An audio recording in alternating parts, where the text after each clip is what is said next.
Channel को subscribe करो पहले। हाँ जल्दी करो, मुझे पता है कि आप लोग नहीं करते हो, वीडियो देखते हो लेकिन सब्सक्राइब नहीं करते। लाल कलर का बटन नहीं से दबाओ, जल्दी दबाओ, जल्दी दबाओ, फिर मैं शुरू करूँ। दबा दो जल्दी, दबा दिया, घंटी भी दबा। दुर्गा पूजा खतरे में, बांग्लादेशी हिंदुओं के लिए एक भयावह सच्चाई। इस साल बांग्लादेश में हिंदू समुदाय के लिए दुर्गा पूजा का त्योहार, जो खुशी और बुराई पर अच्छाई की जीत का प्रतीक है, एक दुखद रूप से मौन है। यह त्योहार, जो आमतौर पर सांप्रदायिक सद्भाव और उत्सव का समय होता है, इस बार डर और अनिश्चितता की भावना में डूबा हुआ है। प्रार्थना और उत्सव के लिए बना यह पवित्र समय हिंदुओं के खिलाफ हिंसा और धमकी में एक परेशान करने वाली वृद्धि से प्रभावित हुआ है। बांग्लादेश की सड़कें, जो कभी उत्सव की भावना से जीवंत थीं, अब डर की फुसफुसाहट से गूंज रही हैं। खुशी की आवाजों और ढाक की लयबद्ध थाप के बजाय बेचैनी की भावना व्याप्त है। भय का माहौल, असहिष्णुता और हिंसा ने त्योहार की तैयारियों को मार डाला। हाल के वर्षों में दुर्गा पूजा के दौरान हिंदू समुदाय को निशाना बनाने वाली घटनाओं में एक परेशान करने वाली वृद्धि देखी गई है। मंदिरों और मूर्तियों में तोड़फोड़ से लेकर शारीरिक हमले और यहां तक कि हत्याओं तक, इन हमलों की गंभीरता और आवृत्ति ने समुदाय में सद शॉकवेव्स भेज दी है। पवित्र स्थानों की बेअदबी और धार्मिक समारोहों में व्यवधान हिंदू आबादी की भेद्यता के बारे में बहुत कुछ बताते हैं। पिछली घटनाओं के लिए जिम्मेदार लोगों के खिलाफ तेज और निर्णायक कार्रवाई की कमी ने हिंदू समुदाय के बीच भेद्यता और भय की भावना पैदा कर दी है। यह डर निराधार नहीं है, ये कई लोगों के लिए एक जीवंत वास्तविकता है, जो धमकी के साये में अपनी आस्था का पालन करने के लिए मजबूर है। इन हमलों से इन्फ्लिक्टेड मनोवैज्ञानिक आघात स्थायी निशान छोड़ता है, जिससे असुरक्षा की व्यापक भावना पैदा होती है। सरकार की चुप्पी, हिंदू समुदाय की दलीलों पर बहरा कान। अपने हिंदू नागरिकों की दुर्दशा पर बांग्लादेशी सरकार की प्रतिक्रिया की व्यापक रूप से अपर्याप्त और सहानुभूति की कमी के रूप में आलोचना की गई है। हिंदू समुदाय, जो खुद को तेजी से हाशिए पर और असुरक्षित महसूस कर रहा है, ने सुरक्षा और न्याय के लिए बार बार अधिकारियों से अपील की है, लेकिन उनकी दलीलों को अक्सर उदासीनता का सामना करना पड़ा है। हिंदुओं के खिलाफ हिंसा के अपराधियों के खिलाफ दर्शनीय कार्रवाई की कमी से सरकारी उदासीनता का बोध होता है।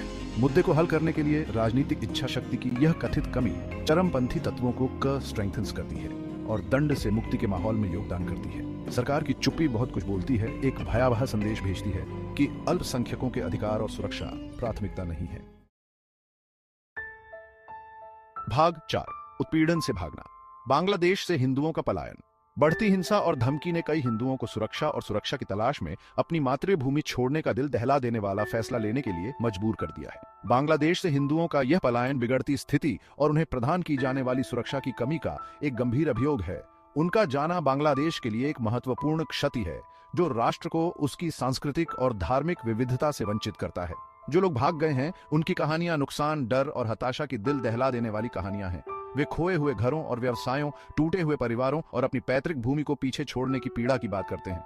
हिंदुओं का पलायन केवल बांग्लादेश के लिए घरेलू मुद्दा नहीं है, इसके क्षेत्रीय निहितार्थ भी हैं। भाग 5, एक वैश्विक अंधी आंख। अंतरराष्ट्रीय समुदाय की निष्क्रियता। बांग्लादेश में हिंदुओं की दुर्दशा को अंतरराष्ट्रीय मंच पर मौन के साथ मिला है। वैश्विक समुदाय का ध्यान और निंदा की कमी बाहरी है, खासकर उन राष्ट्रों से जो मानवाधिकारों और धार्मिक स्वतंत्रता का समर्थन करते हैं। ये चुप्पी निराशाजनक है और एक खतरनाक संदेश भेजती है कि अल्पसंख्यकों का उत्पीड़न स्वीकार्य है। अंतरराष्ट्रीय समुदाय का नैतिक दायित्व है कि वह अन्याय के खिलाफ बोले और मानवाधिकारों के उल्लंघन के दोषियों को जवाबदेह ठहराए। इसमें बांग्लादेशी सरकार पर अपने सभी नागरिकों के अधिकारों की रक्षा के लिए अपनी प्रति कमिटमेंट्स को बनाए रखने के लिए दबाव बनाना शामिल है, चाहे उनका धर्म कुछ भी हो। दुनिया को यह मानना होगा कि धार्मिक स्वतंत्रता एक न्यायपूर्ण और न्याय संगत समाज की आधारशिला है। भाग 6, अनिश्चित भविष्य, सद्भाव और सहिष्णुता के लिए आशा की किरण। बांग्लादेश में हिंदू समुदाय के लिए भविष्य अनिश्चित बना हुआ है। हिंसा, धमकी और भय का चक्र जारी है, जो उनके जीवन पर एक लंबी छाया डाल रहा है। चुनौतियों के बावजूद आशा की एक किरण है। बांग्लादेश के भीतर ऐसे व्यक्ति और संगठन हैं जो अंतर्धार्मिक सद्भाव और समझ को बढ़ावा देने के लिए अथक प्रयास कर रहे हैं। उनके प्रयास, जो अक्सर बड़े व्यक्तिगत जोखिम पर किए जाते हैं, इन अंधेरे समय में प्रकाश की किरण प्रदान करते हैं। मानव आत्मा के लचीलेपन को विशेष रूप से प्रतिकूलता के सामने कभी कम करके नहीं आंका जाना चाहिए। भाग 7, कार्रवाई के लिए एक आह्वान। धार्मिक स्वतंत्रता और अल्पसंख्यक अधिकारों की रक्षा करना।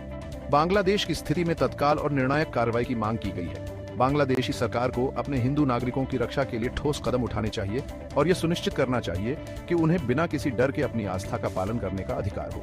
इसमें हिंसा के अपराधियों को न्याय के दायरे में लाना, धार्मिक अल्पसंख्यकों की रक्षा करने वाले कानूनों को लागू करना और उन्हें लागू करना और अंतर धार्मिक संवाद और समझ को बढ़ावा देना शामिल है। इस प्रयास में अंतर्राष्ट्रीय समुदाय को महत्वपूर्ण भूमिका निभानी है। सरकारों, अंतर्राष्ट्रीय संगठनों और नागरिक समाज समूहों को अपने सभी नागरिकों के लिए एक सुरक्षित और समावेशी वातावरण बनाने के लिए बांग्लादेश पर दबाव बनाना चाहिए। धार्मिक स्वतंत्रता के मौलिक अधिकार को बनाए रखने और यह सुनिश्चित करने के लिए कि सभी लोग सुरक्षा, सम्मान और शांति से रह सके, दुनिया को एक साथ आना चाहिए।